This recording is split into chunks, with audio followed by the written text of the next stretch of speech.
जय श्री कृष्ण। तो स्वागत है तमारुं बधानुं वेदा रूट्स में। तमे जोई शको छो आपणे आज सूपनी पेकिंग चालू करी नाखी छे अने आ स्पेशल नाना बाळको माटे बनाव्यो छे। त्या उनाळानी गरमीमां आ सूप बहु ज सारो छे नाना बाळको माटे। आपणे स्पेशली बेसन, हल्दी अने चंदन, આપણો મધ અને આલમંડ ઓઇલથી બનાવ્યો છે આપણે આ સોપ।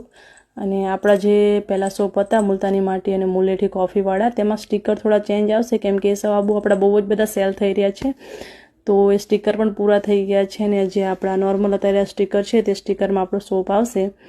અને આટલા બધા ઓર્ડર તમે જે કરો છો એની માટે બધાને થેન્ક યુ સો મચ। અને કોઈને પણ રિટેલ કે હોલસેલમાં મંગાવવું હોય તો આપણે સ્ક્રીન પર નંબર આપ્યો છે, ત્યાંથી તમે મંગાવી શકો છો। અને બધો સ્ટોક અત્યારે આપણે પૂરો થઈ ગયો છે। હવે સોમવારે કે મંગળવારે જેમને હોલસેલમાં ઓર્ડર કર્યો છે તેમને મળી જશે। આ છેલ્લા જે આપણા 3 પાર્સલ હતા એ કાલ રાત્રે શનિવારે મોકલ્યા છે અને બીજા જે છે તે આગળ શુક્રવારે મોકલ્યા હતા, તો બધાને ટાઈમે